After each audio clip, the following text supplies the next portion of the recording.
about yourself would be great. Okay, sure, yeah. So I'm an engineer. I've been working on open source free software for about 10 years.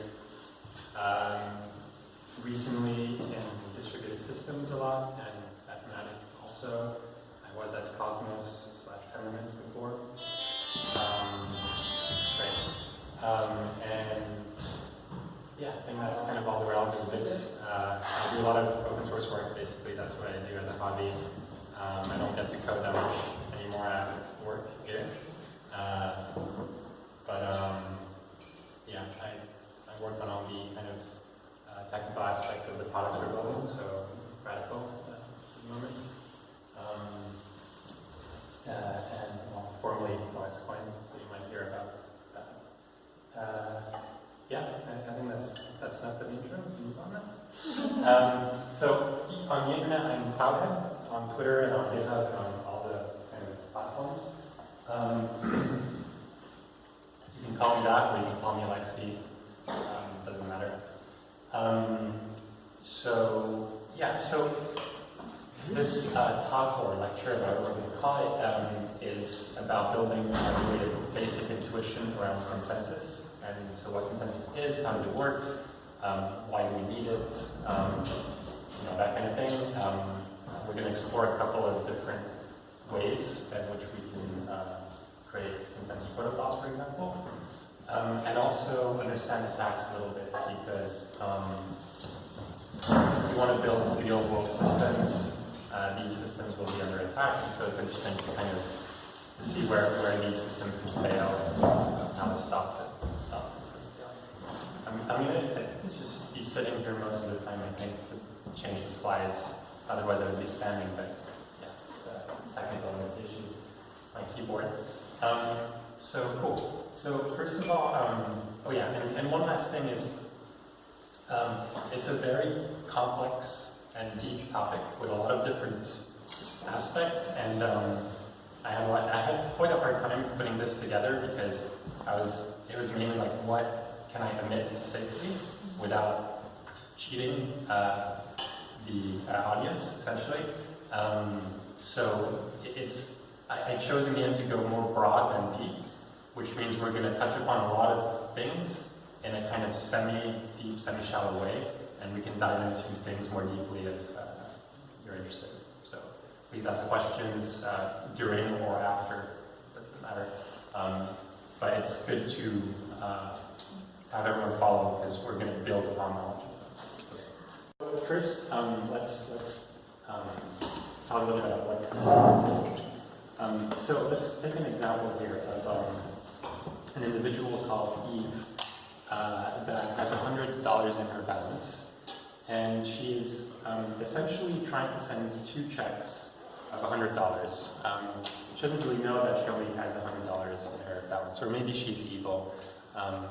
But essentially, she's going to try to write 2 checks and send them out to some kind of banking system or some kind of intermediary that is going to process these and send them on to Bob or Alice.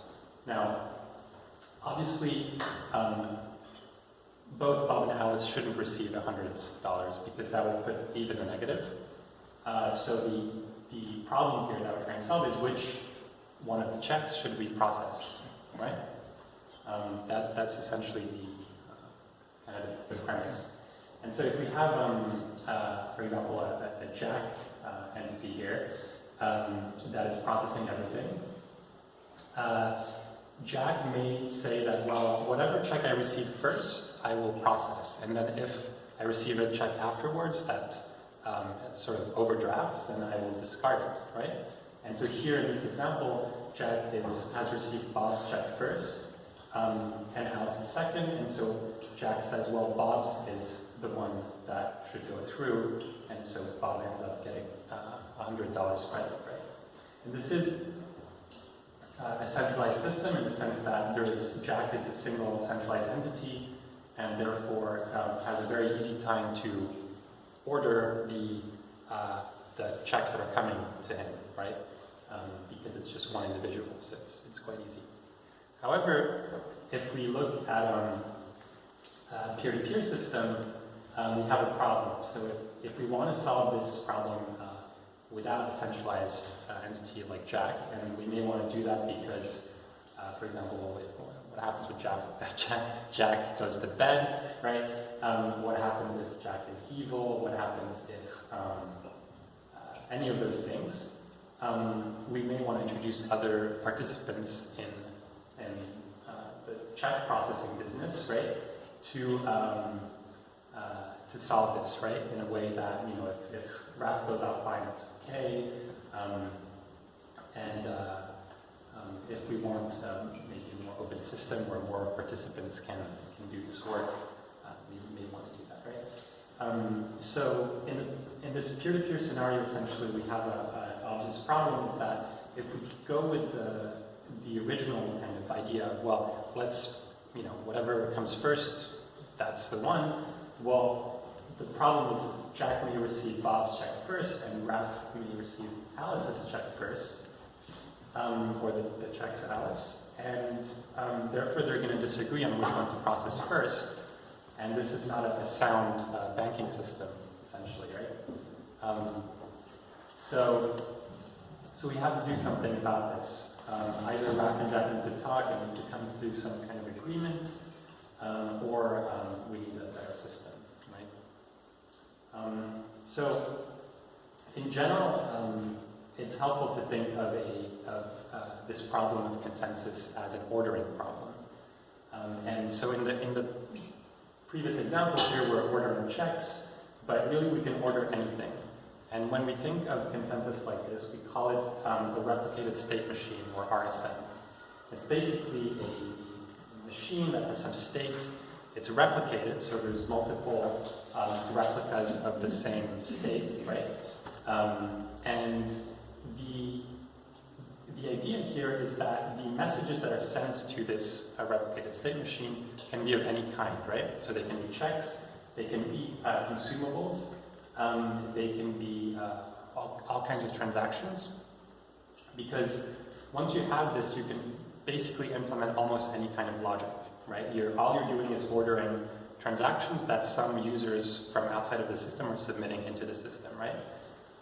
So they can be really anything that could be implemented on one computer can pretty much be implemented on many computers via a replicated state machine. So it's helpful to think of the problem of consensus as an ordering problem. Okay. Any questions so far? Okay. Cool. A little bit of terminology as we go into this. So these little triangle dudes, they are called replicas in technical terms, but I will sometimes call them nodes, and it's kind of easier to say, so I say node a lot.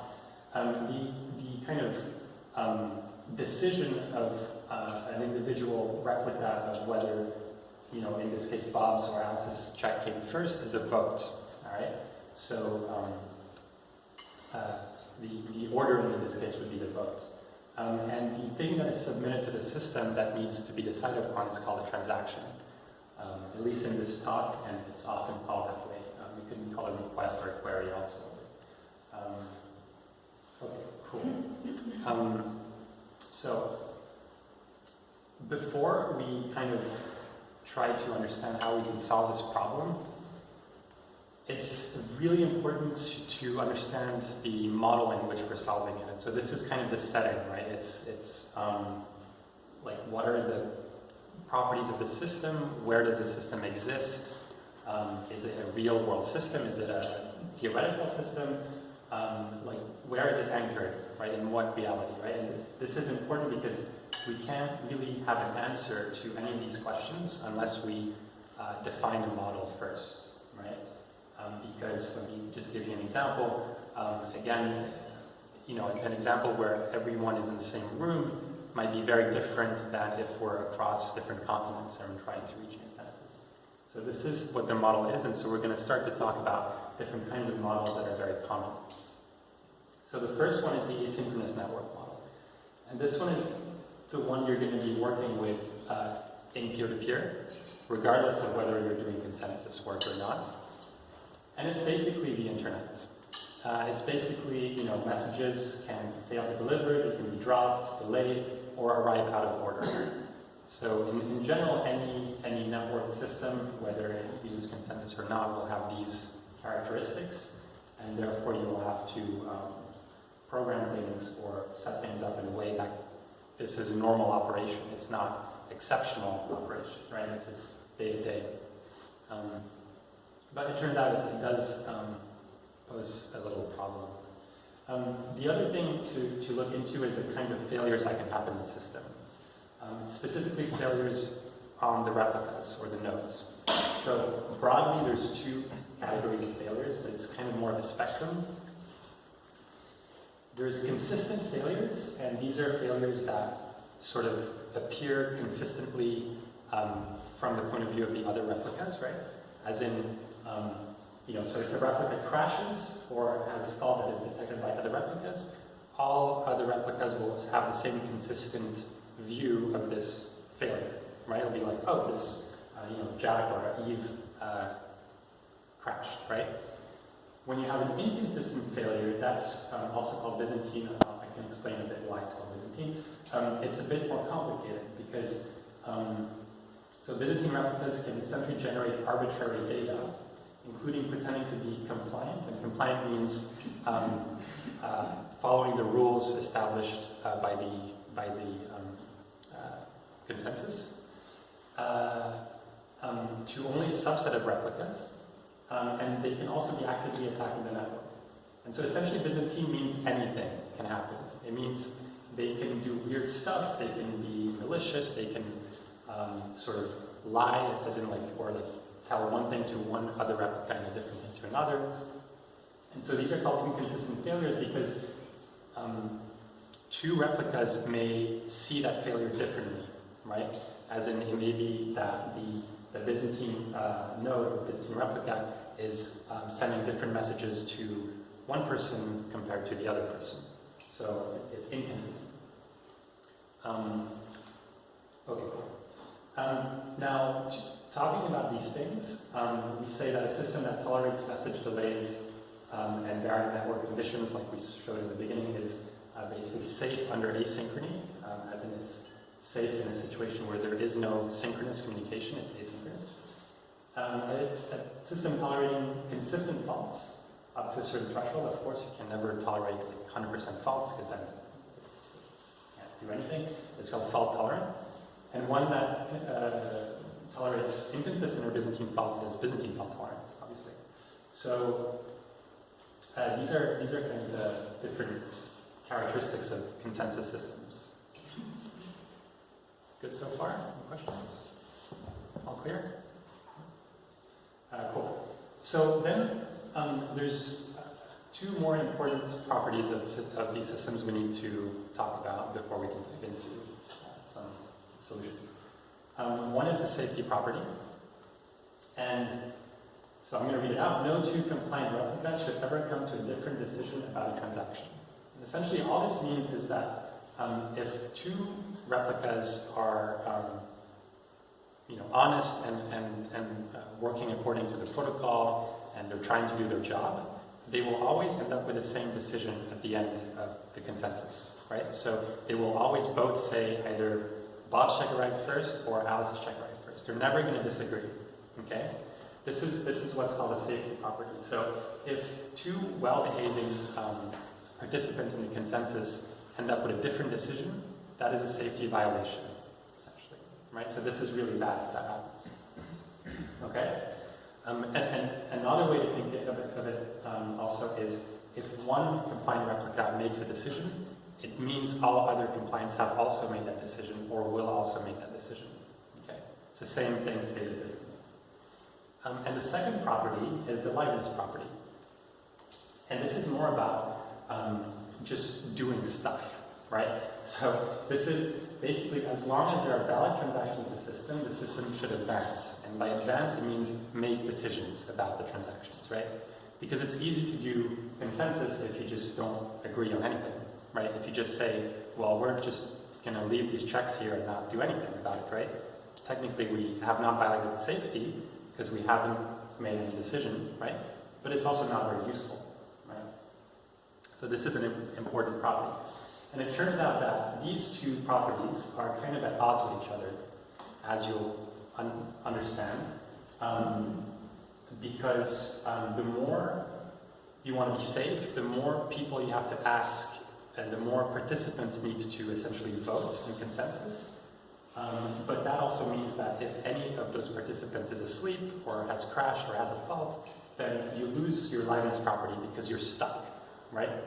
So this is something that was described very eloquently in a paper called the FLP impossibility theory, or paper, or theorem, I don't remember. But essentially this thing is called FLP impossibility, and the FLP is just the names of the people, it doesn't mean anything. And first of all, it pertains to asynchronous systems, which is what we're interested in. And it's basically saying that it's impossible to have an asynchronous system that is completely live and also safe, right? And it's a proof, and it's a very nice proof, and it's kind of an intuition a lot of people had before this paper, I think. But this result kind of showed it as a proof that, okay, now this is, for sure. Okay, so questions, because we're going to move on to solutions. Okay, so the way I've divided this is there's broadly kind of two categories of consensus algorithms. There's a lot of algorithms and protocols, but there's two broad, let's say, categories, right? The first one I call classical BFT or classical FT, Byzantine fault tolerance or fault tolerance. And it's classical because it's kind of the first one, and it's now about 30 years old. So there's nothing wrong with classical BFT, it's just classical. And I'm going to show this quote from basically the paper that introduced, to a greater extent, introduced the first real solution to consensus in an asynchronous setting. I'm going to just read this out because it's quite cool. So, early in this millennium, the Aegean island of Paxos was a thriving mercantile center. Wealth led to political sophistication, and the Paxons replaced their ancient theocracy with a parliamentary form of government. But trade came before civic duty, and no one in Paxos was willing to devote their life to parliament. The Paxon parliament had to function even though legislators continually wandered in and out of the parliament chamber. Right? So I think this was a big part of the inspiration that led Leslie Lamport to basically create the first real practical consensus algorithm called Paxos. And it's named it after Paxos.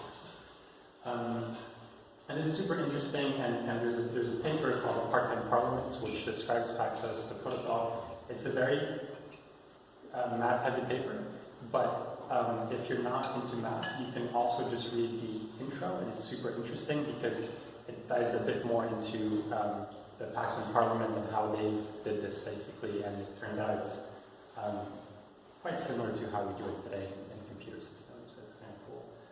Because they basically also, could just say, oh, we're not going to make any decision, but then you have the liveness property that fails.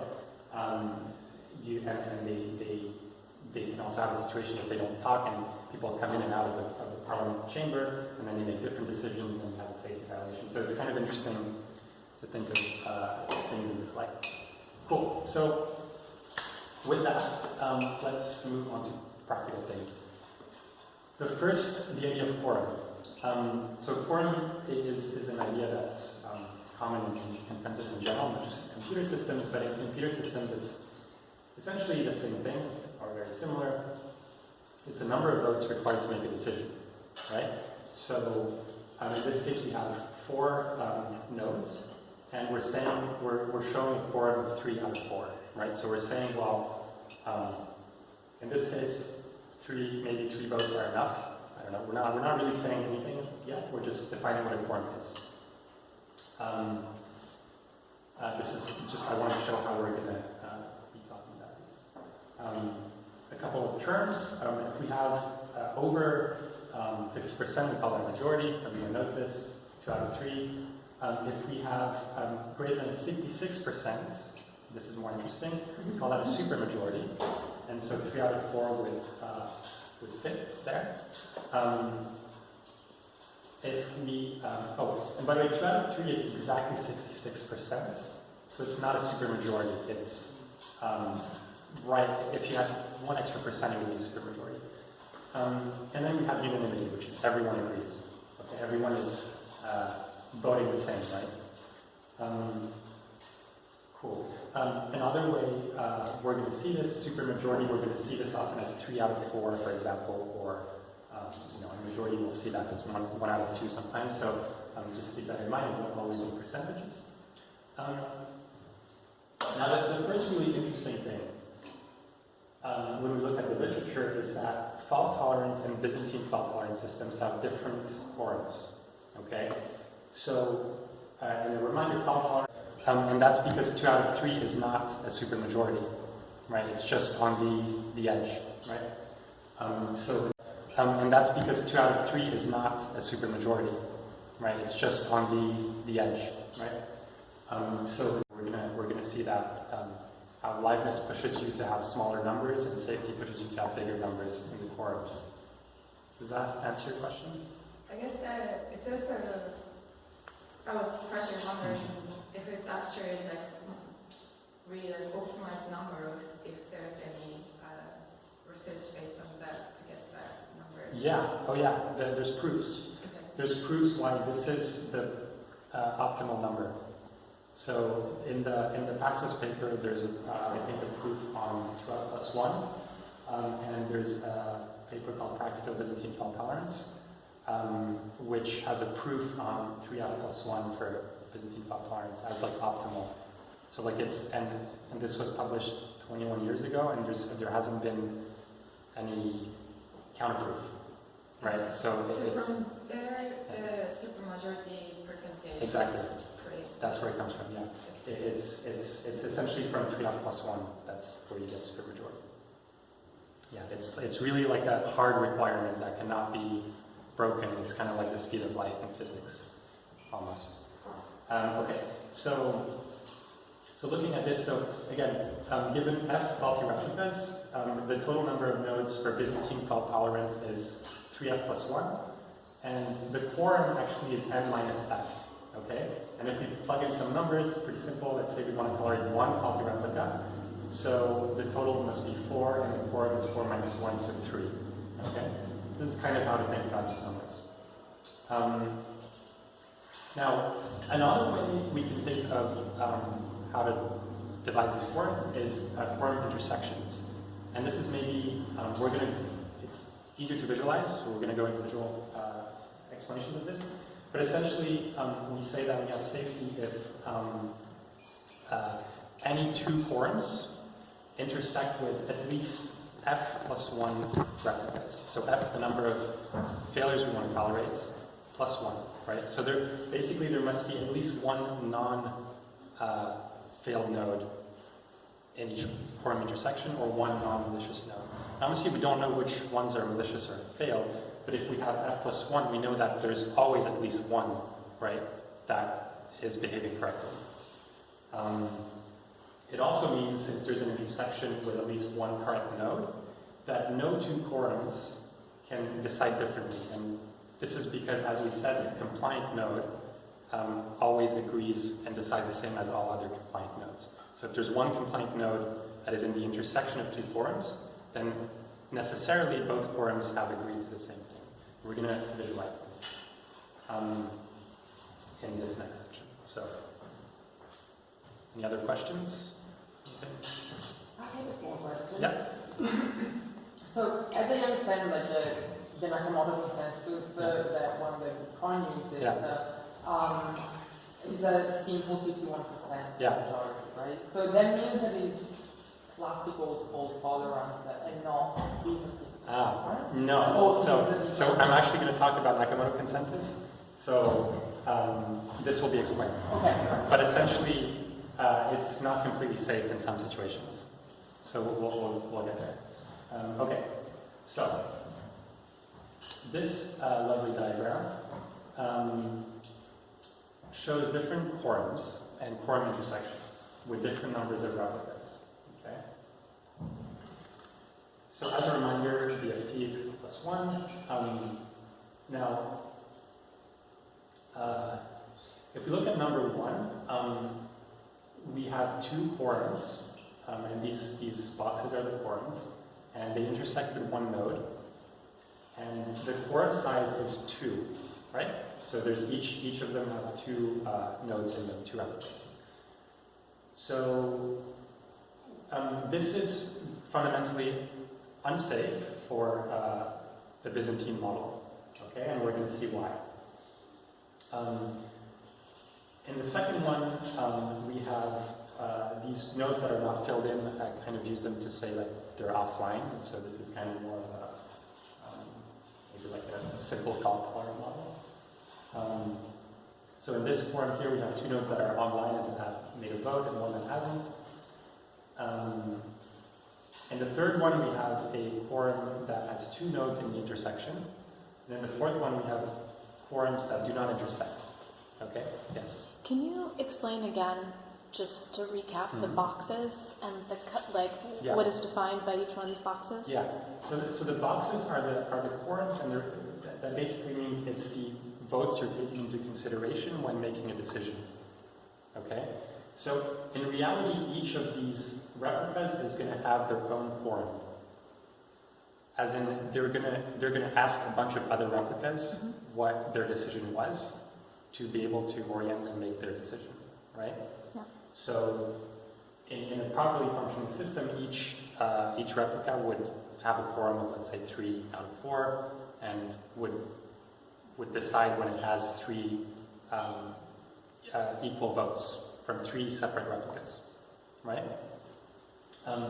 But here, and this is a little bit abstract, maybe, and I wanted to kind of show quorums just as a tool to look at consensus and to look at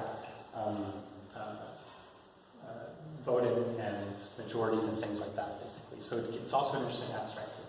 Now, one thing I'd like you all to think about here is which one of these are safe in the Byzantine model. So the model in which, let's say there can be one Byzantine node for at most 4 nodes in total, right? Any ideas? No? I heard a number. I'm guessing 3. Yes, Yeah. that's correct.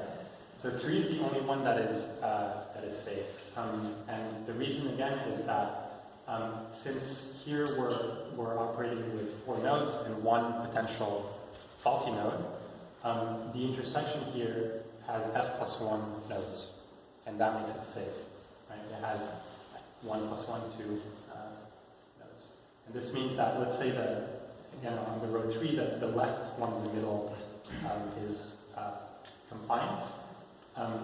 Since it's participated in both quorums, it means both quorums must have voted equally, because that node would not have done that otherwise. Otherwise, it would be Byzantine. Okay. So, now I would like to explain a little bit, show you sort of why this is the case. So why is 1 unsafe, for example, right? If we have Byzantine nodes. Because you could say, well, okay, with a quorum of size 2, you have majority. What's the problem with majority, right? Just if you have majority, you can make a decision, right? Easy. So why is that not easy? Why is that a problem? And it turns out it's going to be because we're working in an asynchronous model. So this is why I mentioned the model earlier, is because this really defines the kind of sizes of quorums required and numbers of nodes in a system required in the minimum case, right? So here, we're in an asynchronous network with 1 Byzantine replica and 3 in total, right? And you don't know which one is Byzantine, right? It's one of them. And again, to remind you, an asynchronous network means, well, things can be delayed arbitrarily, like maybe the nodes on the right are close to each other and can exchange messages really fast. but maybe actually the node on the left is in the middle of both of them and can talk to both of them fast, but the other ones cannot talk to each other that quickly. So we don't really know what the situation is, right? And so if we say, like, okay, let's, majority is enough. Let's have one valid node in your quorum, and so you could never get this result. So this is really only possible if you choose a quorum of 2 out of 3, 2, and a total number of nodes of 3 in the Byzantine setting. And of course, this can happen with 100 nodes too, right? It would just be different numbers. It would be, a quorum of 51 out of 100, and 100 nodes in total. And there you would basically say that maybe 40% of the nodes can be Byzantine, something like that. So it works for any number of nodes. This is just a kind of a minimum example. Okay. So overall, we basically, what we've talked about so far is safety and liveness in an asynchronous setting. But very importantly, I didn't mention this explicitly, but we're working with a static number of replicas, right? So it's a fixed number of replicas. So when we look at our quorums here, we're saying, okay, there's 4 nodes in total, right? The quorum is size 3 and there's 4 nodes, and we know there's 4 nodes exactly, right? And it's not going to change. It's not going to be 5 later, or 6, or 3, right? So it's a static, fixed number of nodes. This is very important because this is also part of the model, and it's something that you may want to ask, well, what if it's not static, right? We're able to tolerate up to a third of replicas being Byzantine with this quorum size. And we didn't go into the protocol because it's really complicated and I didn't want the whole talk to be about this. But like very broadly, there's it's kind of a 3-phase voting thing where each node talks to the quorum number of other nodes and says, hey, here's my vote, that kind of thing. And they do that 3 times, so it's kind of, before they commit to something, they want to hear everyone else's vote, essentially. That's how it works.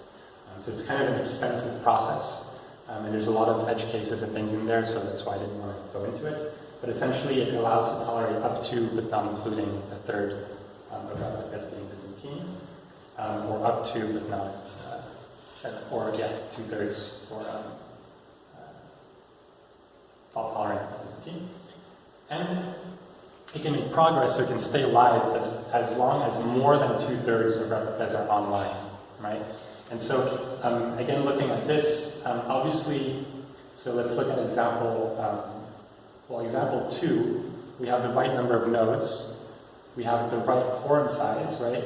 But you can never get 3 nodes in a quorum here to agree, because 2 of the nodes are offline, right? So you can at most tolerate 1 offline node or 1 Byzantine node, but you can't tolerate 2 offline nodes.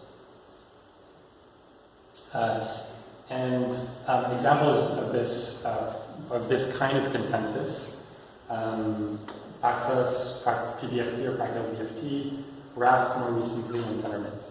So Tendermint is the only kind of blockchain consensus that is based on classical BFT. The others are not blockchain based, and they mainly there's 2 differences between the others and Tendermint. I don't know if anyone knows Tendermint actually, but I just suppose it's the thing that powers Cosmos, which is this blockchain interop connectivity thing. But anyway, the main difference is that Tendermint batches transactions into blocks, which kind of amortizes the cost of agreement and of consensus. Because every time you agree on something, you actually agree on 1,000 things, right? Or whatever the block size is, whereas the others are more designed for smaller systems where you agree on each transaction one by one, kind of, right? So you say, okay, this transaction, okay, do we agree? Yes, cool. Next transaction, do we agree? Yes, cool.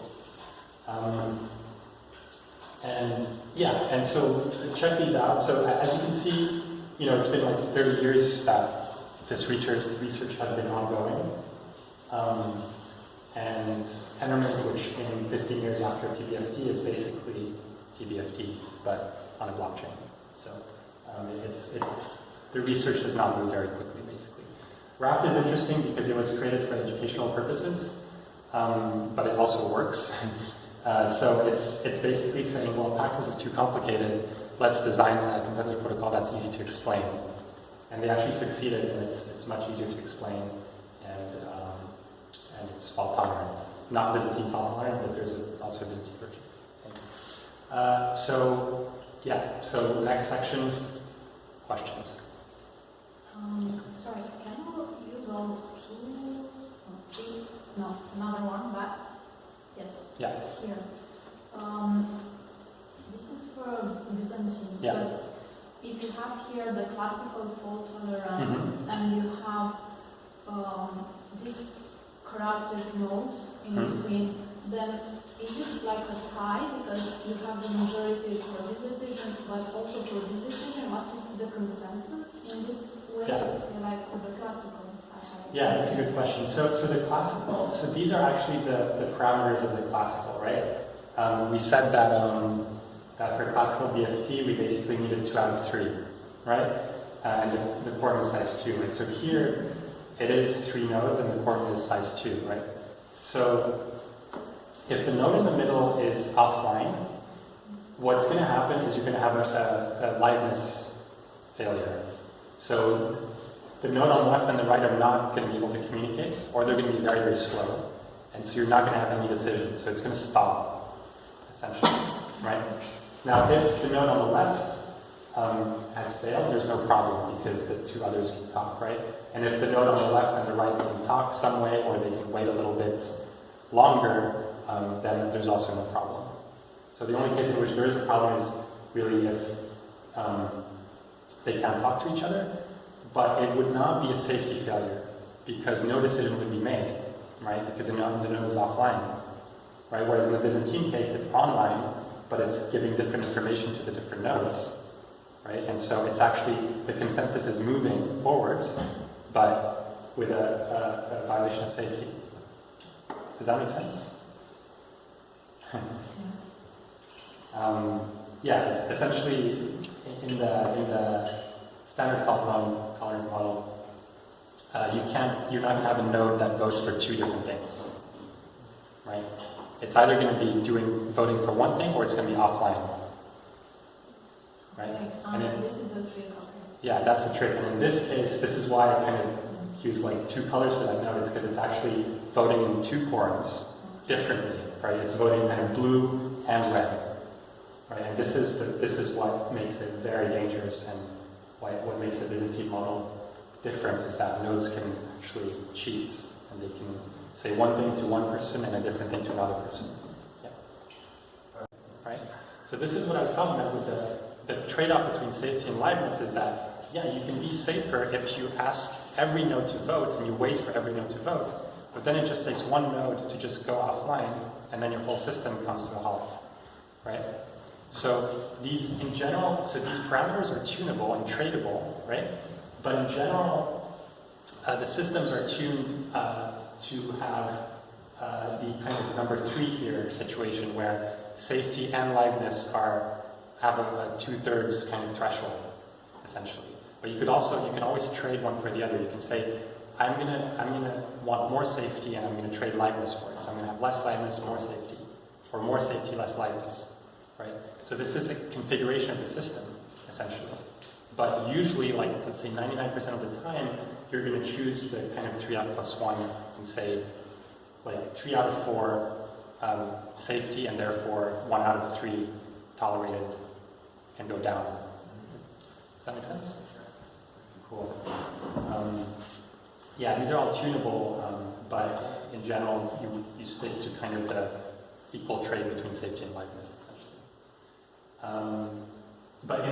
Important to note that when it's correctly implemented, it can only fail in liveness, as in it can stop. It can never fail like this, as in 2 different votes that are decided and that happen, or 2 different decisions, sorry.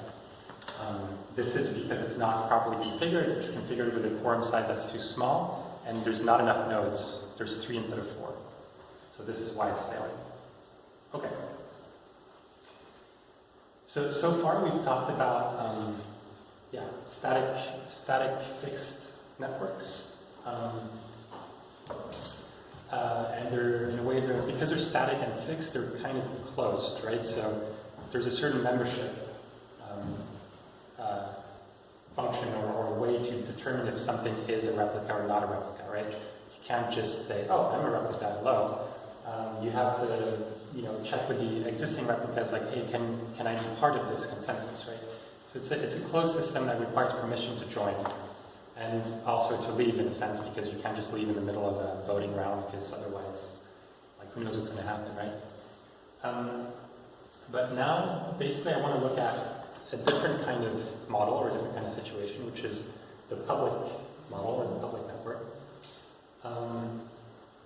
And here, we're saying, and I know we said like that, the asynchronous model is kind of in a public network, but the difference here is in the asynchronous model with classical BFT, we're saying that yes, this works over the internet, but it works with a set number of nodes. Now I'm saying, well, what if it's really a public consensus, right? As in there is no set number of nodes. Anyone can participate, anyone can join, anyone can leave. Is that possible? What does it look like, right? Like what does this model look like? And so in general, this is kind of how it looks like. So these public networks are adversarial, which means there's adversaries, there's malicious actors, dishonest people. They're diverse, so there's maybe very big nodes, very small ones, slow ones, fast ones. It's very heterogeneous. There's a lot of different kinds of replicas in this in a public network. It's not homogeneous at all. There's mainly a lot of rational actors, right? So if you let anyone join, then you essentially say, well, people join for their own self-interest, right? Maybe they want money, maybe they want fame, I don't know what they want, but they're going to act rationally in some way. There's also altruistic actors, of course, but those are obviously not a problem. There's very high latency because, again, you don't control the set of replicas, so you can't say, well, all replicas must have beefy machines that are all like in Berlin. You're going to have to say, well, someone in New Zealand can join the network and participate in consensus, and somehow it should work, right?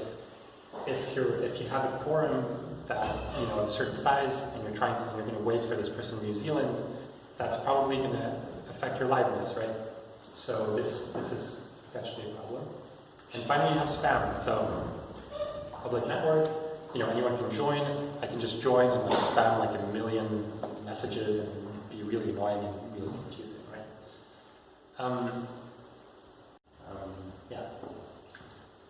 And the whitelisting can work with that kind of digital signature where you can say, hey, this is proof of my identity, and then I'm going to check that in the list of kind of keys that I've authorized to join. That's often how these systems work.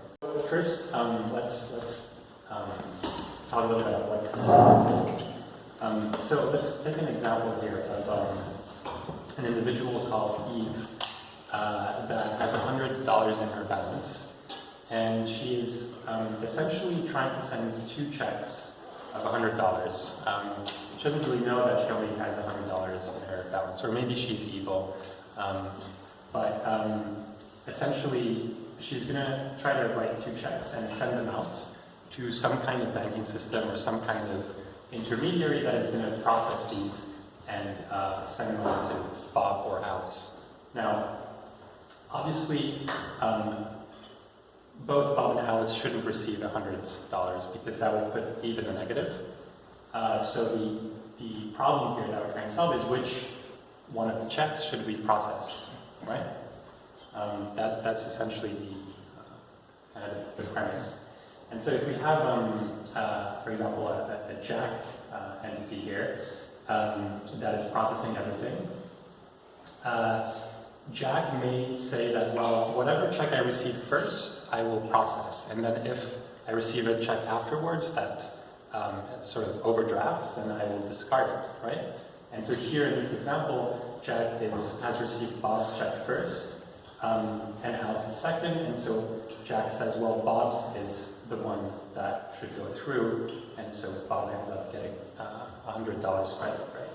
And this is a centralized system in the sense that Jack is a single centralized entity, and therefore has a very easy time to order the checks that are coming to him, right?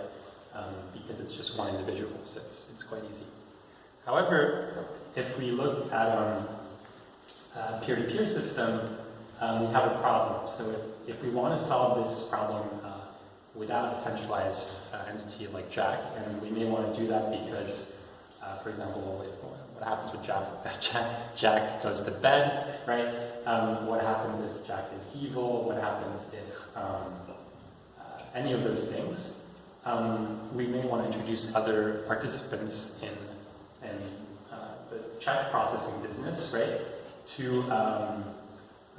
To solve this, right? In a way that, if Raph goes out fine, it's okay. If we want maybe a more open system where more participants can do this work, we may want to do that, right? So in this peer-to-peer scenario, essentially, we have an obvious problem is that if we go with the original kind of idea of, well, let's, whatever comes first, that's the one. Well, the problem is Jack may receive Bob's check first, and Raph may receive Alice's check first, or the check to Alice, and therefore they're going to disagree on which one to process first, and this is not a sound banking system, essentially, right? So we have to do something about this. Either Raph and Jack need to talk and need to come to some kind of agreement, or we need a better system, right? So in general, it's helpful to think of this problem of consensus as an ordering problem.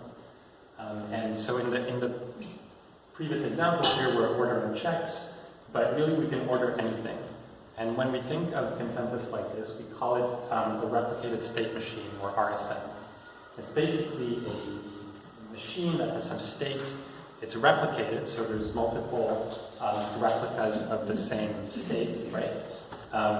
And the idea here is that the messages that are sent to this replicated state machine can be of any kind, right? So they can be checks, they can be consumables, they can be all kinds of transactions. Because once you have this, you can basically implement almost any kind of logic, right? All you're doing is ordering transactions that some users from outside of the system are submitting into the system, right? So they can be really anything that could be implemented on one computer can pretty much be implemented on many computers via a replicated state machine. So it's helpful to think of the problem of consensus as an ordering problem. Okay. Any questions so far? Cool. A little bit of terminology as we go into this. So these little triangle dudes, they are called replicas in technical terms, but I will sometimes call them nodes, and it's kind of easier to say, so I say node a lot.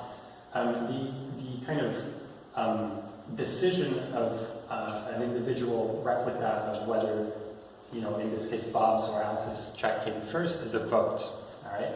So the ordering in this case would be the vote.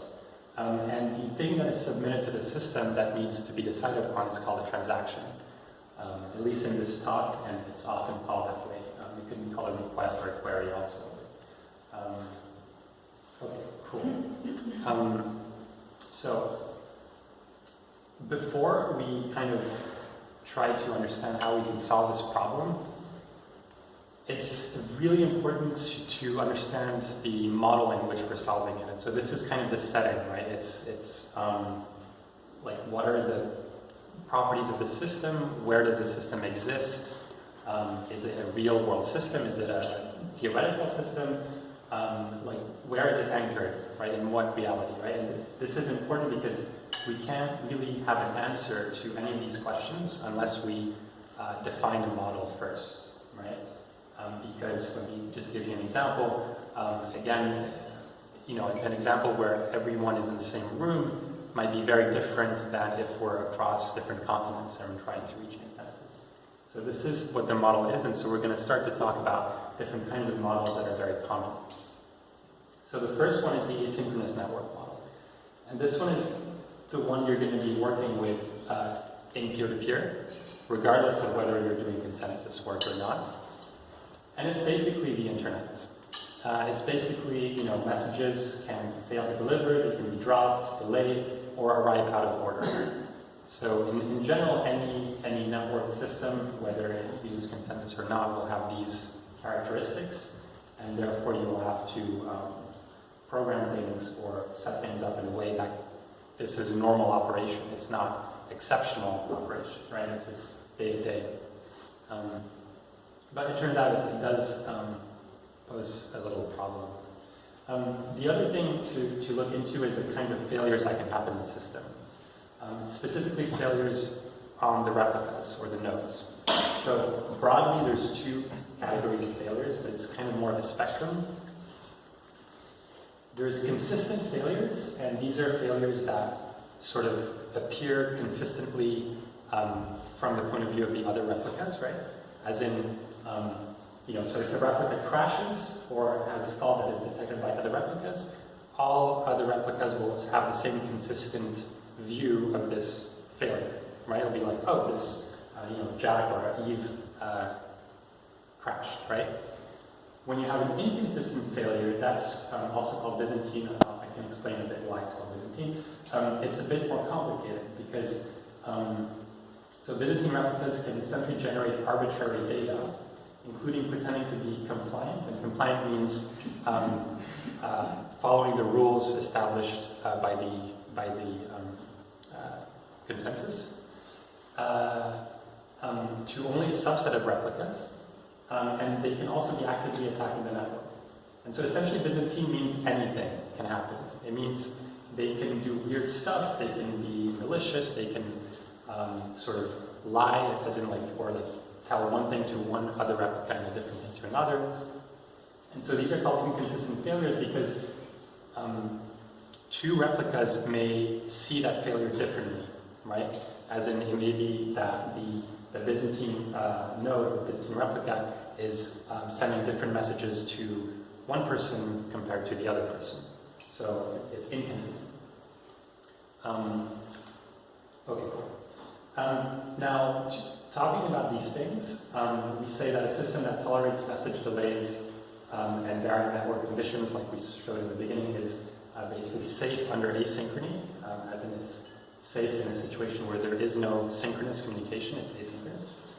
A system tolerating consistent faults up to a certain threshold, of course, you can never tolerate 100% faults because then it can't do anything. It's called fault tolerant. And one that tolerates inconsistent or Byzantine faults is Byzantine fault tolerant, obviously. So these are kind of the different characteristics of consensus systems. Good so far? Any questions? All clear? Cool. So then there's two more important properties of these systems we need to talk about before we can dive into some solutions. One is the safety property. And so I'm going to read it out. No two compliant replicas should ever come to a different decision about a transaction. And essentially all this means is that if two replicas are honest and working according to the protocol and they're trying to do their job, they will always end up with the same decision at the end of the consensus, right? So they will always both say either Bob's check arrived first or Alice's check arrived first. They're never going to disagree, okay? This is what's called a safety property. So if two well-behaving participants in the consensus end up with a different decision, that is a safety violation, essentially, right? So this is really bad if that happens, okay? And another way to think of it also is if one compliant replica makes a decision, it means all other compliants have also made that decision or will also make that decision, okay? It's the same thing stated differently. And the second property is the liveness property. And this is more about just doing stuff, right? So this is basically, as long as there are valid transactions in the system should advance. And by advance, it means make decisions about the transactions, right? Because it's easy to do consensus if you just don't agree on anything, right? If you just say, well, we're just going to leave these checks here and not do anything about it, right? Technically, we have not violated safety because we haven't made any decision, right? But it's also not very useful, right? So this is an important property. And it turns out that these two properties are kind of at odds with each other, as you'll understand, because the more you want to be safe, the more people you have to ask, and the more participants need to essentially vote in consensus. But that also means that if any of those participants is asleep, or has crashed, or has a fault, then you lose your liveness property because you're stuck, right? So this is something that was described very eloquently in a paper called the FLP impossibility theory or paper or theorem, I don't remember. But essentially this thing is called FLP impossibility, and the FLP is just the names of the people, it doesn't mean anything. And first of all, it pertains to asynchronous systems, which is what we're interested in. And it's basically saying that it's impossible to have an asynchronous system that is completely live and also safe, right? And it's a proof, and it's a very nice proof, and it's kind of an intuition a lot of people had before this paper, I think. But this result kind of showed it as a proof that, okay, now this is known for sure. Okay, so questions? Because we're going to move on to solutions. Okay. So, the way I've divided this is there's broadly kind of two categories of consensus algorithms. There's a lot of algorithms and protocols, but there's two broad, let's say, categories, right? The first one I call classical BFT or classical FT, Byzantine fault tolerance or fault tolerance. And it's classical because it's kind of the first one, and it's now about 30 years old. So there's nothing wrong with classical BFT, it's just classical. And I'm going to show this quote from basically the paper that introduced, to a greater extent, introduced the first real solution to consensus in an asynchronous setting. I'm going to just read this out because it's quite cool. So, early in this millennium, the Aegean island of Paxos was a thriving mercantile center. Wealth led to political sophistication, and the Paxons replaced their ancient theocracy with a parliamentary form of government. But trade came before civic duty, and no one in Paxos was willing to devote their life to parliament. The Paxon parliament had to function even though legislators continually wandered in and out of the parliament chamber. Right? So I think this was a big part of the inspiration that led Leslie Lamport to basically create the first real practical consensus algorithm called Paxos. And it's named it after Paxos. And this is super interesting, and there's a paper called Part-Time Parliaments which describes Paxos, the protocol. It's a very math-heavy paper, but if you're not into math, you can also just read the intro, and it's super interesting because it dives a bit more into the Paxon Parliament and how they did this, basically, and it turns out it's quite similar to how we do it today in computer systems. So it's kind of cool. Because they basically also, could just say, oh, we're not going to make any decision, but then you have the liveness property that fails. And they can also have a situation if they don't talk and people come in and out of the parliament chamber, and then they make different decisions and you have a safety violation. So it's kind of interesting to think of things in this light. Cool. So with that, let's move on to practical things. So first, the idea of quorum. So quorum is an idea that's common in consensus in general, not just in computer systems, but in computer systems it's essentially the same thing, or very similar. It's the number of votes required to make a decision, right?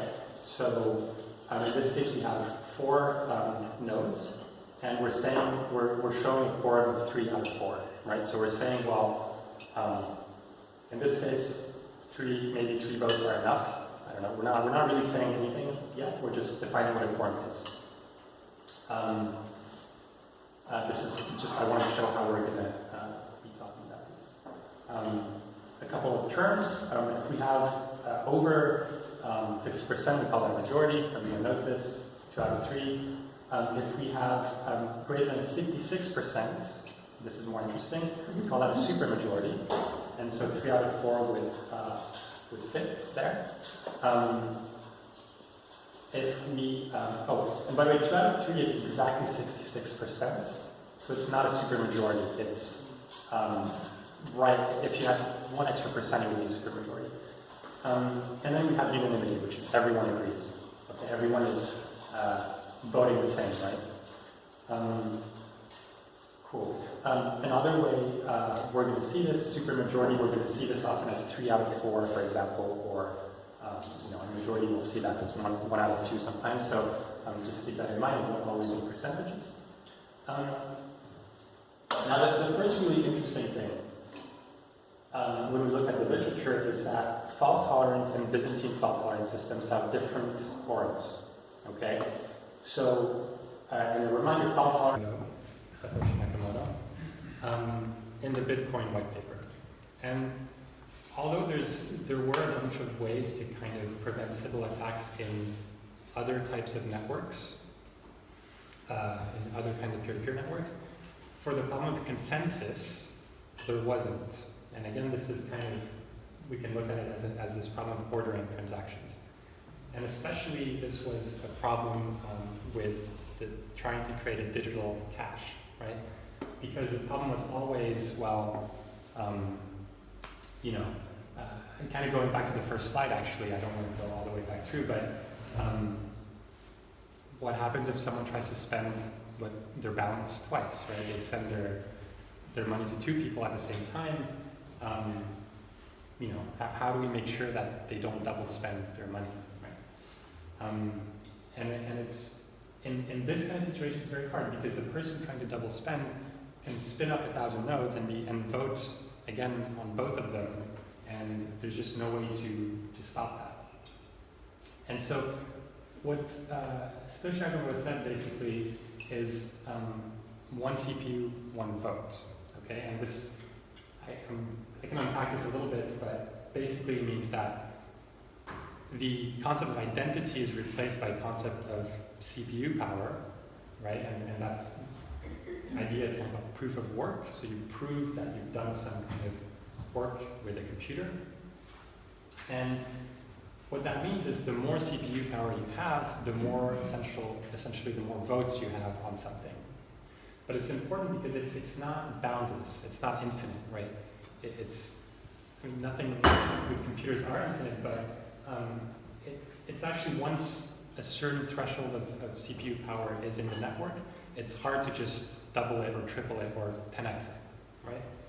At some point it reaches a sort of maxima where most of the CPU power that is interested in participating in this consensus is participating, and therefore it's hard to find a huge amount more of it to kind of do a Sybil attack. There's a lot of other reasons why this works also that we can delve into, but that's generally the idea of the way Bitcoin solved the Sybil problem. Questions so far? We're going to go into how this works, but no? Okay. Cool. So how does this work? So basically you have a block. And the concept of a block was introduced basically in the Bitcoin paper. And there's a lot of parts to it, but the parts I'm going to, because it's also quite a rabbit hole, so I'm going to kind of talk about what's really only relevant to consensus and also to this talk, and also how much time we have. Okay, perfect, an hour. So a block is basically a list of transactions. Okay, so we talk about transactions as a thing that is agreed on. A block is a bunch of them, right? It's a bunch of them in a specific order. That's very important. So the transactions are ordered in a block, and then when you have multiple blocks that are linked to each other, they're ordered in a blockchain, right? So they're ordered within the block and also within a chain, like more broadly. Now the blocks are linked to each other, always, in a one-way system, which means that that middle block doesn't know about the one above, it knows only about the one below, right? So the arrows point only in one direction, and each block has a sort of unique identifier, which is its hash, which I've kind of shown there with some kind of hex string. And that's what is linked to, right? So the middle block will actually have the hash of the parent also, as well as, it actually doesn't have its own hash in it, but that can be computed. But you always link to the hash of the block that came before you, and that's how it forms a chain. Is that clear in terms of kind of data structure and, yeah? Okay, so with this structure, and this kind of looks like if you're an engineer and you've worked with Git or other source control systems, it kind of looks like the Git commit history, right? You have these commits that have a parent commit, but they don't have a next one, right? They have one, but they don't know about it, right? So the individual commit only points backwards in time, not forwards, right? So it's a very similar structure. And therefore, what we can see in a blockchain type ecosystem or network is what we call a block tree. And it's a tree because, well, it looks like a tree, and it has a bunch of different branches. And this can happen with a data structure because things point one way, right? So everything ends up pointing to the bottom blocks down there, but at the top, you don't necessarily have to resolve, right, into one branch. Okay, so how's this helpful, right? Like what can we do with this that, if we go back to our problem, we're trying to order transactions in a sequential order, we're trying to come to consensus, we're trying to share a single history, essentially, a single order of things, not a tree of things, right? This is not that helpful.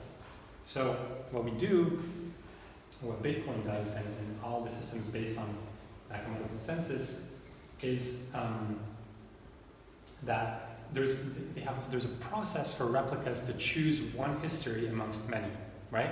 So here you have all of these different histories, and I call them histories because they're essentially, stories of what transactions happen when and in what order, right?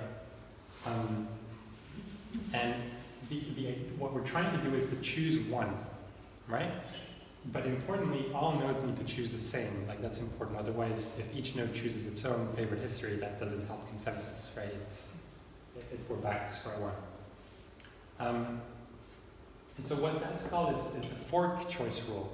And these branches, we also call them forks because it's like a fork, and it's also like in a code fork. And you need a rule to choose one fork amongst many. And this rule needs to be shared by all replicas. Now, before I dive into this more, I want to just explain one thing. It's why, how does this sort of map to voting, and how is this structure created, right? Because I don't think it's completely obvious. What happens is simply that every replica in this network is going to create these blocks, and that's the process called mining, right?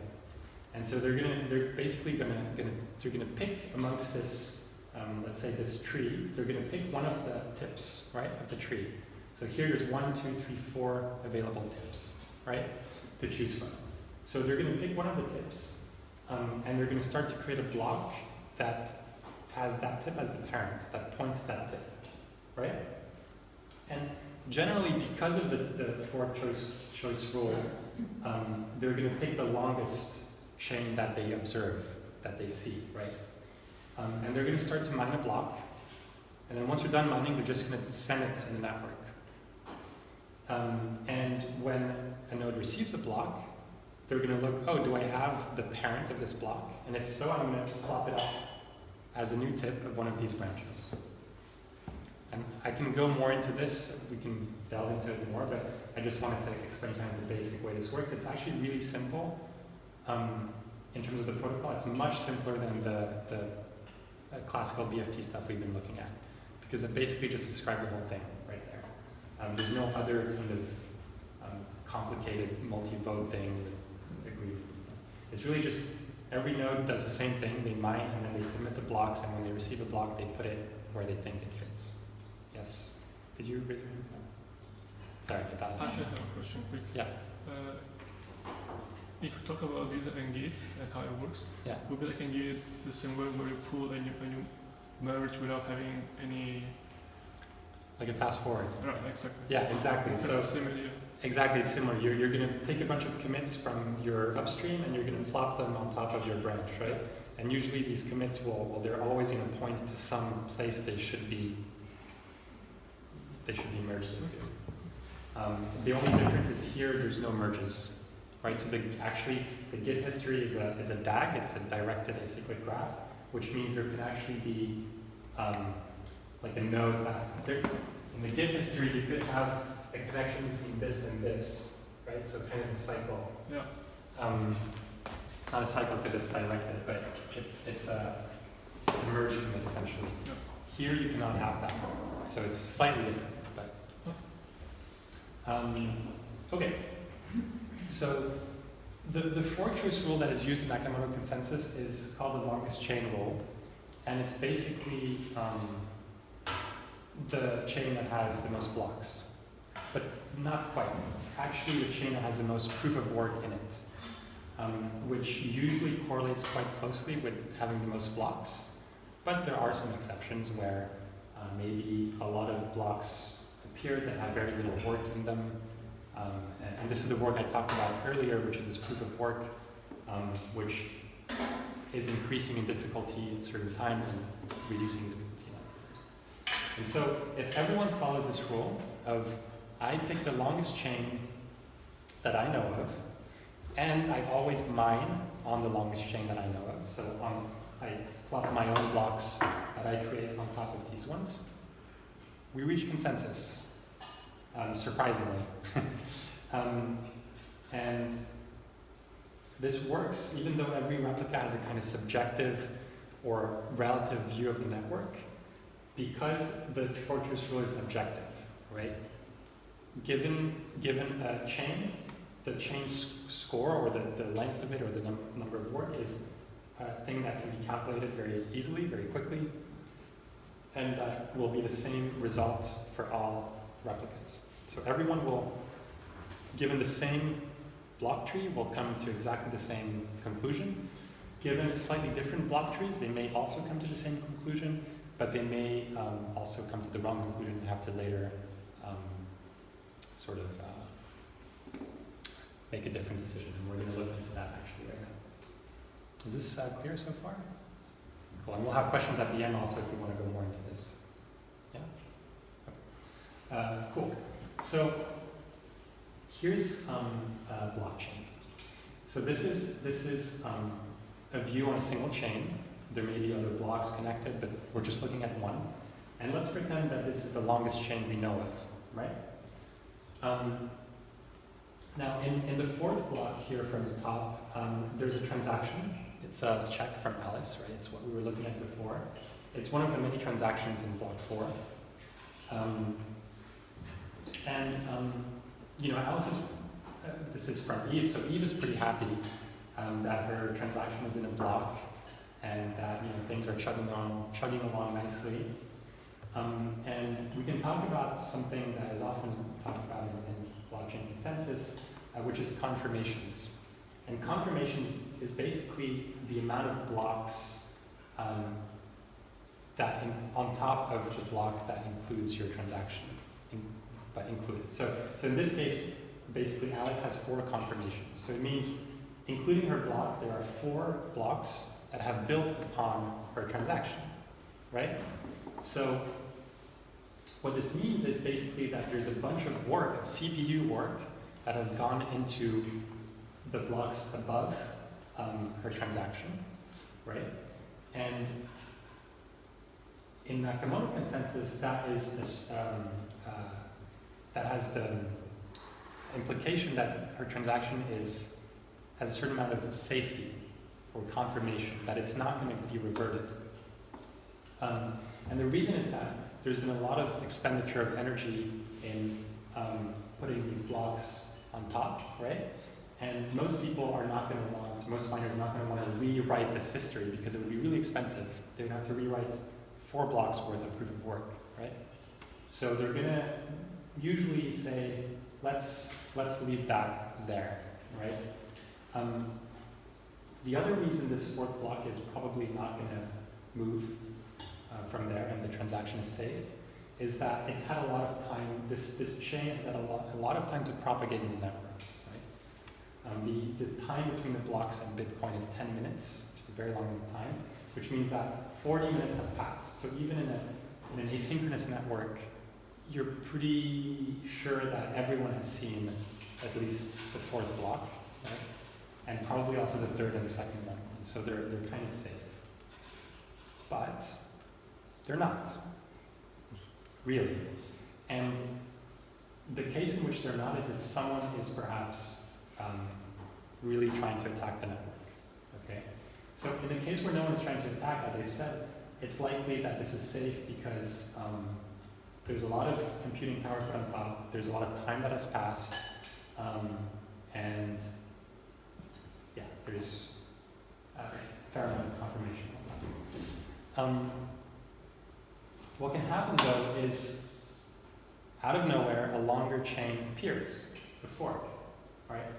This is quite improbable because how can it be, right? Like, if we look at the situation here, how can it be that the red chain here could have just been there if 1 and 2 are built on this chain here? Because when a replica is forging a block again, when they're mining, they choose the longest chain. So it means that this red chain was not in their block tree. They didn't know about it, because otherwise they would have put block 2 and 1 on top of that chain, right? Not on top of this one. The only reason they put it here is because that was the longest chain from their point of view. And it seems like other replicas are also agreeing because they've built more and more blocks on this one chain, right? Not on other chains, since it's the longest one. But somehow there was a longer one that they didn't know of, right? And the highest probability of why that happened is an attack. Because in this case, it's 50 minutes of blocks, right? So somehow, if this was not an attack, some portion of the network was mining 50 minutes worth of blocks, either in hiding or it's got stuck somewhere. But it would require a huge amount of computing power because it would actually require as much or more than the entire rest of the network, because that's what the rest of the network has been mining, right? This long of the blue chain, right? So it's most probably an attack, basically. And what's going to happen in this situation is, well, what is going to happen? So according to the protocol, what do we say? The longest chain is the one that is chosen by the consensus, right? And so according to the rules, well, this is what happens. And that's called a reorganization. It means that the blocks on the right, the blocks on the left, where Alice's transaction existed, are orphaned. So they're done. It also means Alice's transaction, or the Eve's transaction, bloof, right? So maybe she bought a house with that, and maybe not a house for $100, but maybe she bought a set of CDs or DVDs. And now she has the DVDs, but the merchant who sold her the DVDs doesn't have the $100 anymore.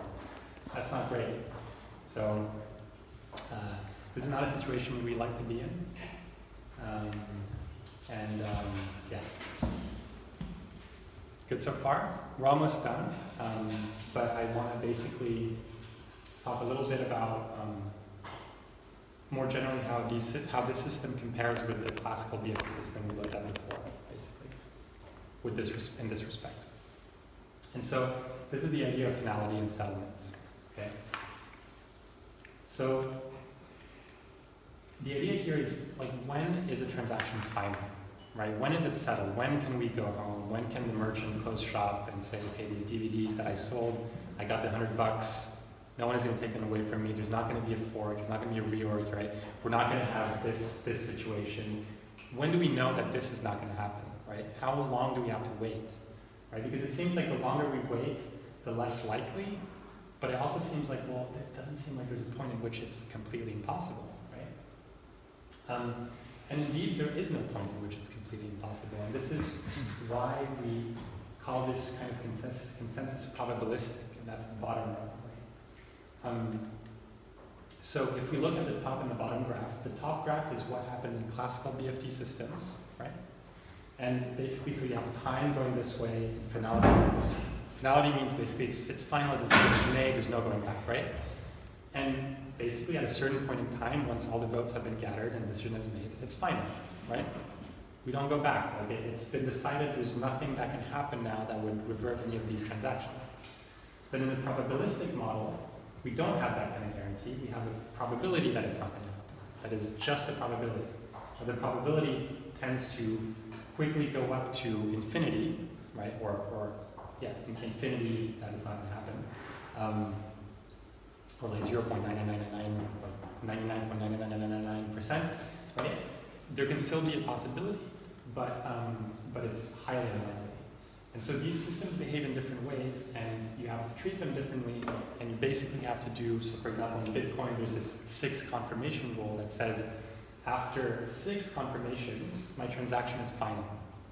It's always a probability, but it's kind of, you need to choose a number, otherwise you never can make any trades or exchanges, right? So in this case, the block number 6 there, the transaction was in there, it would be considered final, right?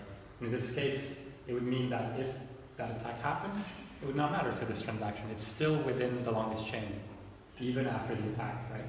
Under block 6. 5, 6, and 7 are in both the old chain and the new fork, right? So they're safe there. So we waited 5 blocks, we were fine in this case. And why is this a probabilistic model, right?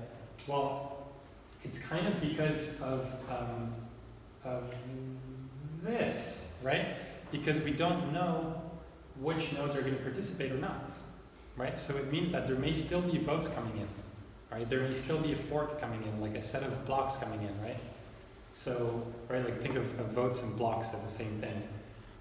It's probabilistic because the more participants vote or sign off on blocks, right? Because when you mine a block, you point to a parent, and so you're essentially signing off on that entire history. The more people do that, the more certitude we gain that that is agreed on and that is final, right? But it's just a probability still, right? And with the CPU power thing, we're essentially saying the more CPU power is expended on a certain history, the more certainty we're gaining that that is the final history, right? That's basically how it works. But it's always a probability because, again, we don't know the full set of participants. At any point in time, right, even a state actor or someone with a huge amount of computing power could come in and start working on an alternative history and not publish it. And once their alternative history is longer than the agreed upon history, they publish it, right? So you never know. But at a certain point, if there's enough CPU power committed to the current chain, the probability is going to get infinitely small, right? To the point of saying it's impossible, right? It's like there's a higher chance that you're struck by lightning or a meteorite kills you than that many blocks being reverted, basically. So at some point you're like, yeah, this is final. And so, so I'm basically done. So comparing to the previous to classic DFT, what can we, if we go back to these notions of liveness and safety, it's very interesting because the liveness threshold is actually 100%. And what this means is you only need a single node to be up for a consensus to progress, right? So if you have 1,000 nodes and one of them is online, it still works as in terms of liveness. So you still validate transactions, you keep going with one node. This is a very interesting thing, a very interesting property, because obviously what does it mean for safety? Because if one node is the only Bitcoin node online and it's confirming transactions, and then all the others sort of come online, well, probably what's going to happen is the fork situation, right? It's this, right? So you have to be careful, but it does operate on any kind of liveness as long as you have one node. And then the safety is basically 50%. So it basically means, on average, you need 50% of the CPU power in this case, not the number of replicas, but this total CPU power to vote on the same thing, or above 50% to come to agreement, right? But there's a huge caveat that this is under the assumption that there's some kind of synchrony, at least within a 10-minute span, which is the block time. Because again, if it's completely asynchronous, you have the situation we saw with a new thing coming up that you didn't know about. And examples of this kind of Nakamoto Consensus, Bitcoin, obviously, Ethereum, Monero, Zcash, Handshake, more recently, a bunch of others. And so to conclude, I'm quite exhausted right now, but consensus is a complicated topic, and you want to ask certain questions, right? You want to ask, you want to think of the model of protocols being analyzed in before you say this is good or bad, or this works or doesn't work. It's like, well, in what model does it work, and what model does it not work, right? How does it fare under asynchrony? What kind of faults or threats does it support? What kind of threats does it withstand? What happens if a node is down, right? Yeah, what kind of guarantees, safety guarantees, does it provide, and how are they formulated, right? Like, these are kind of questions. How does it prevent Sybil attacks? We just answered that for one of the systems. And how does one participate in it, right? Because it's a lot easier to solve some of these problems if you say, oh, well, there's just 3 nodes and no one can join, right? Well, then sure, you know.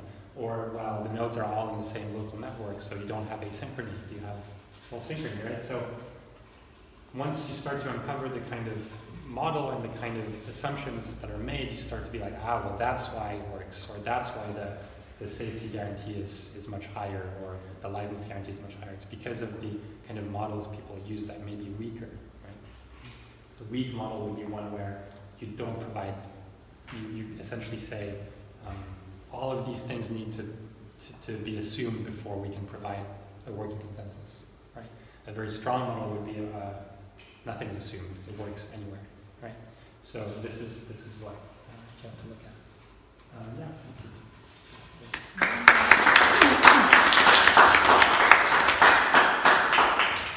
So I realized that at the end I was starting to speed up because I felt like it's a lot of content.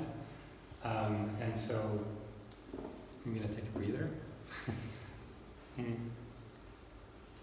So if there's any questions, yes, now's the time to kind of just chat. So going back to blockchain, so I heard that there has been actual cases where people decided manually that we're going to take a different fork because so Ethereum, yeah. So in that case, people just manually switch over to just take this fork as a... Yeah, so that's a really good question. So, so for like Ethereum, for example, one of the biggest blockchains had this problem where there was a hack, and this person managed to essentially steal millions of dollars worth of Ethereum, which at the time was a big amount. Now happens every day. But, well, not quite, but yeah. And this is called a DAO hack for a decentralized autonomous organization, because there was this DAO that was a organization that was managing a bunch of funds, and they were doing great, and everything was fine and dandy, and then they got hacked. One of the smart contracts got hacked, and all of the funds were drained to this one account. Something like 20% of the whole Ethereum network was drained. And what they decided is, well, we can keep building on our chain. And to be clear, it wasn't an attack like this. it wasn't a different history. It was really just a hack that, with a contract system that moved funds to some person's wallet. And they had two options. They either said, well, this is it. This is the history. Now, like, you know, we have to just go with what the protocol says, and we fucked up, you know. Like code is law, right? Or we can actually attack our own network. And actually what they did is they essentially created this red thing. They created a fork, right, where that attack did not happen, where the transaction that moved the funds and hacked that thing in the wallet did not happen, right? So they basically did the thing where this is the thing they were trying to prevent, right? Or the thing they wanted to cancel. And so they provided an alternative history where that did not exist. And they got all the people who were mining blocks, or all the replicas, or enough replicas to sort of blacklist the ones in blue here in favor of the ones in red. And so once those nodes came online, all those blocks that used to be the real history were orphaned, were discarded because they were blacklisted. And the new ones started to appear that did not have that flaw. And that was a decision that was made off-chain, basically, by people, by the Ethereum community, deliberately. Now there's Ethereum and Ethereum Classic, which is, Ethereum Classic is the real Ethereum, actually. It's the original Ethereum. It's the blue one, and the current Ethereum is the red one. Yeah. So for that, we actually need people's consensus to be able to just accept the transaction from this. Yeah, if you're gonna do an attack that actually isn't, because here in this attack, there's actually, this is the longest chain, right? But in the attack that Ethereum did on itself, they could not provide enough computing power to catch up with the original one, right? So they actually had to get people to agree off-chain to actually discard the blue chain here, right? Because they didn't have enough computing power to rewrite that amount of history, actually. Otherwise, they could have done it in protocol, right? Just done this, just being like, hey guys, let's get together with all this computing power. Okay, press start, launch the attack, you know. But they couldn't do that, and so they had to really change the software to like reject these blocks. Yeah. Yeah. How about the transactions that were based on the transaction, or not? All of the transactions had to be also reverted. Ah, Yeah. every transaction. So any like if you accumulated a bunch of wealth in this chain, and Ethereum, at the point Ethereum switched to the other, all of that would be lost.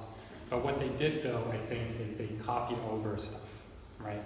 So they really tried to copy over as much of the current chain that was not, you know, from that malicious hacker. They tried to copy it over so that people who bought things or earned things didn't lose everything when they switched. I don't know, but that's my guess, that they actually manually forged a couple of these blocks and said, hey, we're gonna, here's the block that we're starting off, and it has all of your transactions that are valid. But it would be hard also to know, because as soon as the attack happens, there's lots of things going on, and it's not clear which ones should be kept in the history or not.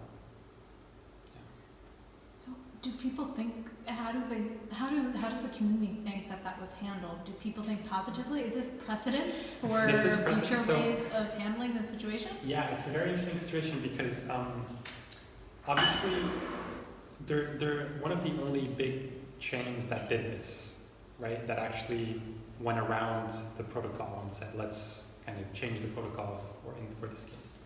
And so it is a huge precedence because now, I mean, some people don't have as much trust in the system or in the protocol because you're like, well, if you can do this, then you can do this for anything, right? You can do this for something that is legitimate to me. Maybe the DAO hack was legitimate because, again, it was within the protocol. So what does that mean, right?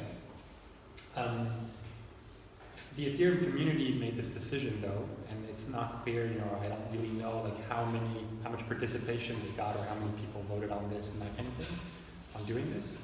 But obviously it sets a bit of an example or a bad example, especially from the perspective of, you know, maybe Bitcoin or, you know, people on the Bitcoin side are like, yeah, like you guys like, this is not a robust ledger.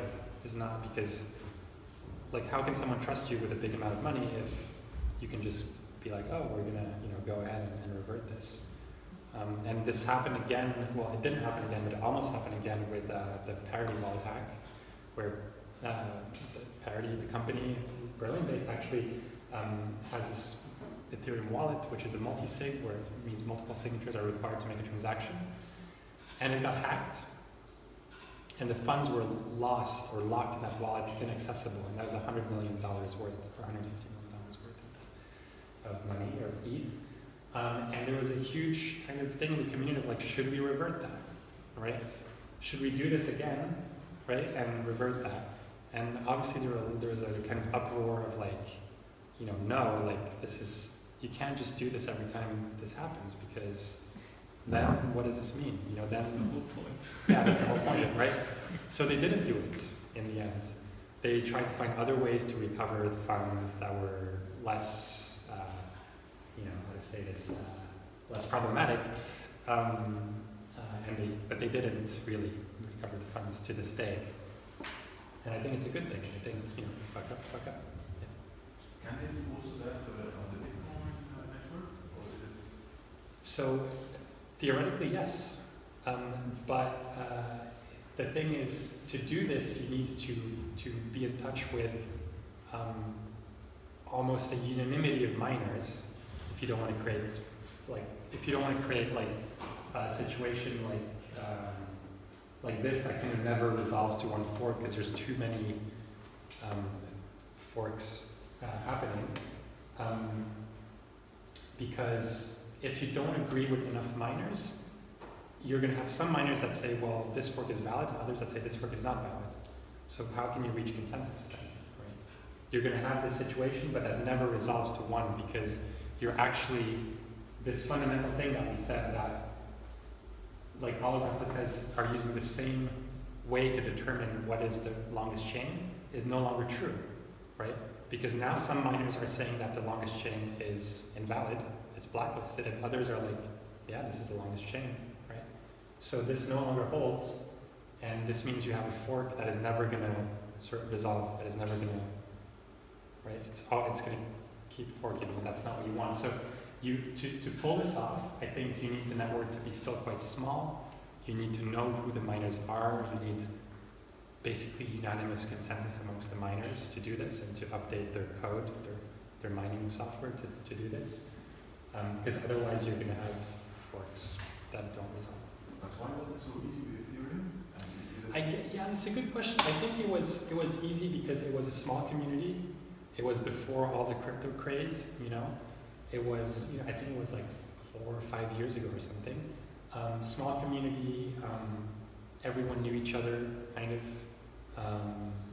And yeah, everyone sort of agreed on this. And I guess there could still be some miners that didn't agree, and they would create a fork, but in the end, the majority of miners decided on the one side. So it's, but yeah, I don't know the exact details, but I don't think it was that easy to do. I think it probably took months.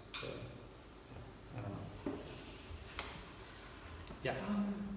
I was wondering, like, where do you draw the line between consensus and governance? Yeah, that's a really good question.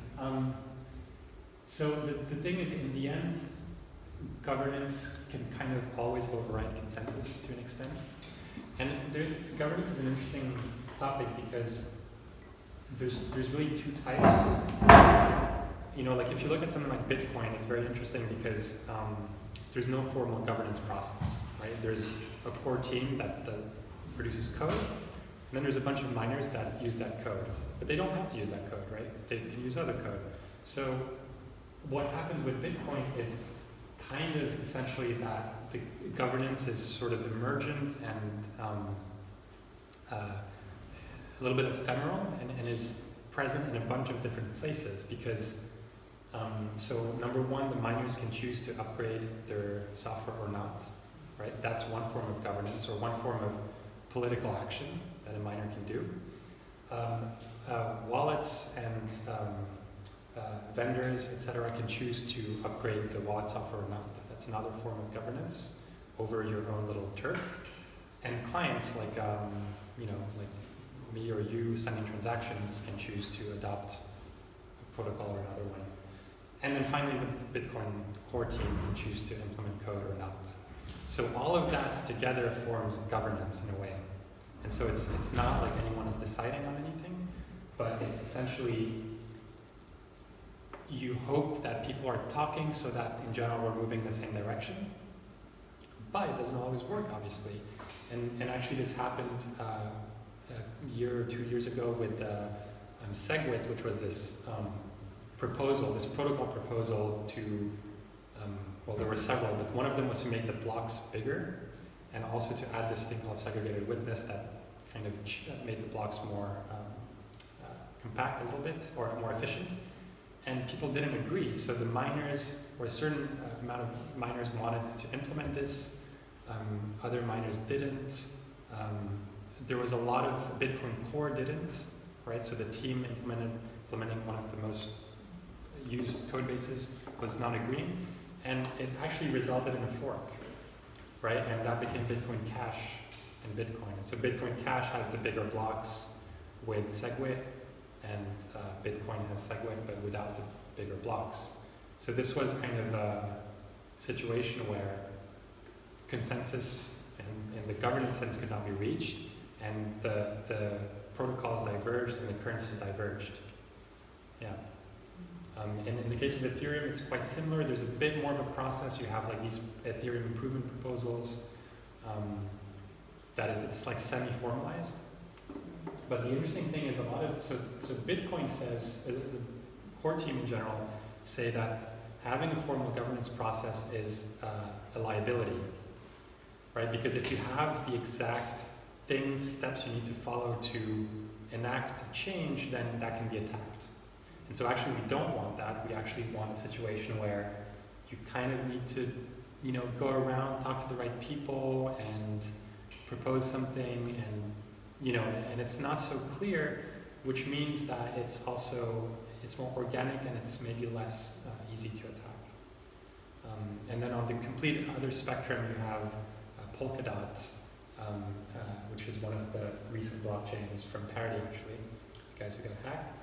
And there, like, everything happens on chain, as in it doesn't even need to involve any kind of grouping in a room or a channel or thing. It's all on chain, and therefore, if there's a bug with that on chain, then new governance proposals can be enacted, with maybe not the right rules because there's a bug, right? So it's on the one side it's all software, and on the other side it's all human, right?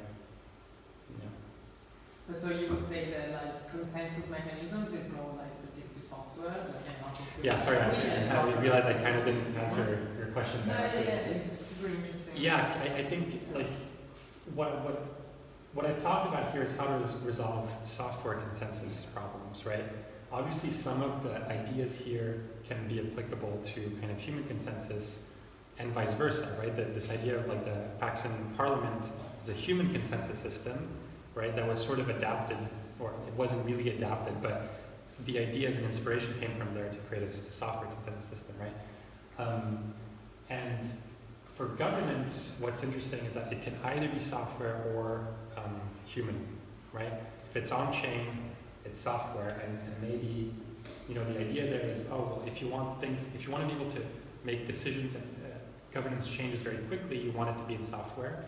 But if you want things to not change quickly, you put it off of software, like, our state governance system, which is extremely slow.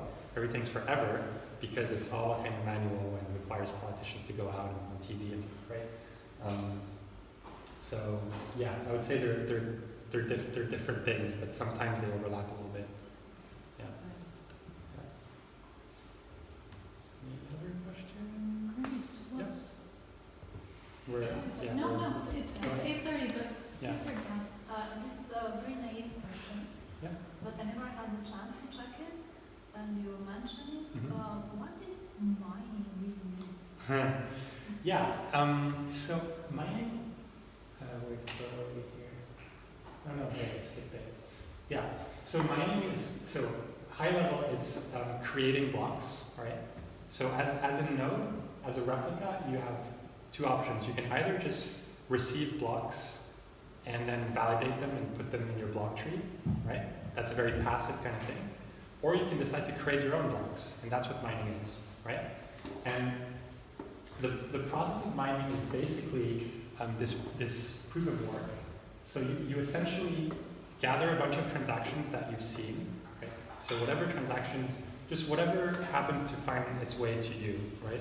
So, oh, I have a check from Eve to Alice, so I choose a bunch of transactions that I want to include in a block, right? Let's say 100 transactions. And then I put them in a block, okay, like this. And I'm going to start the mining process, which is, or the proof of work process, which is that I'm going to try to find a,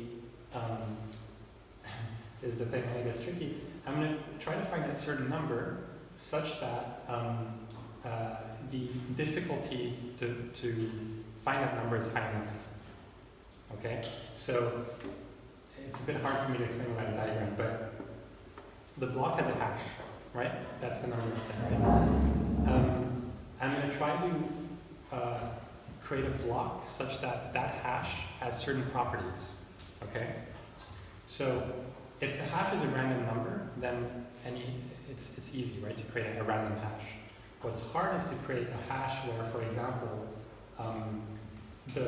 instead of 18FA there, it's 0000, right? That's quite a unique hash, right? Sorry, I don't know if you're familiar with hash functions, but that's it. So essentially, you take some inputs, like the transactions, you run it through a hash function, and it gives you a fixed length number like that, right? That's a hash function. So it's a one-way function, but it kind of gives you a random number. Like a good hash function gives you a completely random number. There's no way for you to predict what that is. There's also no way for you to know what the transactions are given the hash, right? So it's random. So if I tell you that it can't be random and it has to have 0000000 in front, well, all of a sudden it's not that easy to find transactions that would hash to a non-random number. So I have to try a lot of different permutations to get there, and that's what the proof of work is. So I try different orders of transactions. I play with this thing called a nonce, that's another kind of input into the hash. So I try different numbers there. I basically churn and churn and churn until my hash hits a certain property or number, right? And that's the proof of work. I don't feel like I explained it very well, but yeah, you essentially try a lot of things until your hash has certain properties. Once it has that property, you fulfill the proof of work. And then when you submit your block, others will verify that, does this block have a hash that has these properties, that meet these properties, right? And for example, the property I gave is the first 4 numbers are all 0, right? Then that block is valid, right? And so the mining is finding hashes that meet those properties, basically. And yeah, it turns out in the Bitcoin network, so hash is just a very big number. It's a 256-bit number, and the property is that number is under a certain other very big number, right? So it's less than another number, essentially. And that, visually, it looks like it has a bunch of zeros in front, essentially. But it's essentially saying, is this block hash smaller than this difficulty that I'm expecting this block to fulfill? The difficulty changes also. That's the interesting thing. If there's more people making blocks, it goes up. And so then it gets harder to make a block. There's always the same amount of blocks per minute, essentially, because of that. Because the difficulty adapts to the number of blocks that come in. Does that help? Yes, thank you. Yeah. So building on is that, so the more like a zero on top, it became like it required more computational power to get this specific. No, actually, so no, that's not actually necessarily. So you're saying, so it's not the case that 1 was harder than 2 to produce. Okay. That's not the case, right? If let's say in a hypothetical scenario where there's 100 miners that each have like a Pentium 4 processor, it's a little bit dated now, but they have the same processor, there's 100 miners, and they have their computer on all day the same way, the difficulty would never change, right? So it would be always the same difficulty to mine every block, right? But now if a new miner joins with maybe like a Core 2 processor, right? Now there's going to start to be more blocks in the system on average, because there's a new block producer, right? Even if they have the same computer, there's going to be more blocks being produced. So now the difficulty is going to go up, right? Because if it doesn't go up, it means there's going to be more blocks per amount of time. You see what I mean? So if, like, let's say, super simple example, there's 2 people producing blocks, and they're able to produce a block every 10 minutes, right? The 2 of them, which basically means each one produces a block every 20 minutes, right? And so every 10 minutes, one of the 2 people is producing 1 block, right? So 1 block every 10 minutes, right? That's cool. That's like a cadence that is, even or regular. Now, if a 3rd person joins and also has the same every 20 minutes capacity of producing blocks, there's going to be more than 1 block every 10 minutes now, right? Because on average, it's going to be something like, I don't know, like 1.2 blocks, 1.3 blocks every 10 minutes, right? We don't want that, because we want this to always have this regular block production. So what would happen at the protocol is the protocol would look at how many blocks have been produced in the last 2 weeks, actually. And if it's not like a certain amount, which I think is 2016 blocks, then it'll bring the difficulty up or down. So if there's more than 216 blocks that have been produced, it needs to bring the difficulty up, right? If there's less, it needs to bring the difficulty down so that it's easier to mine, and so you can produce 2016 blocks. So that's how it works. So it depends on the time that it took to produce the chain. That's how the difficulty is determined by miners. Right? So they're like, okay, let's look at how long it took to produce all of this. If it's within what we expect, no change. If it took less time, then it means we need to make it more difficult. And if it took too much time, we need to make it less difficult. So when you say 1 CPU equal 1 vote, it's not necessarily the same computation power across the time, but when you're looking at the size of the time, it's still like equal. I'm not sure about your question. Can you? I guess I was trying to think about your word, like 1 CPU equal 1. So 1 CPU equals 1 vote is kind of an abstract formulation of saying that voting is based on computing power, right? So it means, obviously it doesn't mean a physical CPU, because if you have a more powerful CPU, then you can essentially have a bigger vote, right? So it's what it actually is the hashing power, right? So going to the question of how are blocks mined, right? They're trying to find these hashes. That's the vote. So the faster you can do that, the more blocks you can produce in the given amount of time, right? So if you have a supercomputer, you can maybe produce a block every 10 seconds, compared to someone else who might only be able to produce it every 10 minutes because they have, a smaller computer. But this can be, this 1 CPU is a virtual CPU, let's say, right? It can actually be many CPUs in one network trying to produce 1 block, right? It can be a supercomputer, it can be, a phone, I heard somewhere that quantum computers are trying to might break the network, or is quantum computing? So quantum computing so far cannot break this because it's essentially, it's just not a problem quantum computers are better at than regular computers. So they can't create blocks faster, as far as I know. What they can break, maybe, is the digital signature scheme that is used in transactions, right? So transactions are signed by the person who created the transaction, right? So like the check from Eve to Alice is signed by Eve. So these transactions on Bitcoin, for example, or most blockchains have a digital signature that uses something called elliptic curve cryptography, and it's essentially a math problem with very big prime numbers.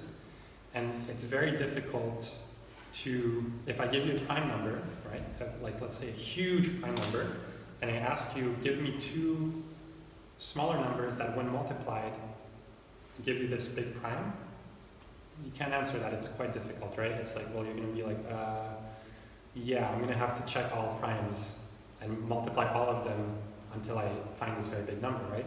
It's a very hard problem. And this is kind of like the discrete logarithm problem, that's what it's called. Anyway, computers are bad at this too. Humans are bad at it, obviously, because it's big numbers. Computers are also bad at it, which means they kind of take forever.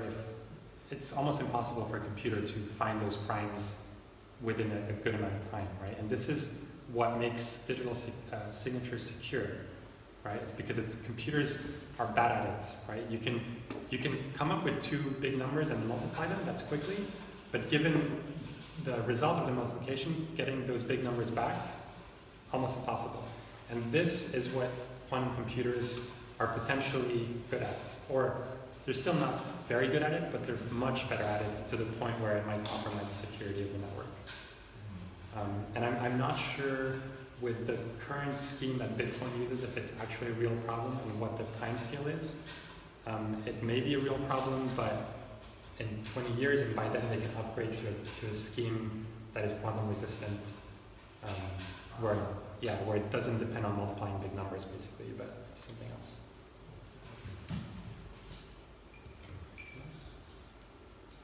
Should start wrapping up? Yeah. Thank you so much, Alexi. Cool. This was super Great. great. Thank you.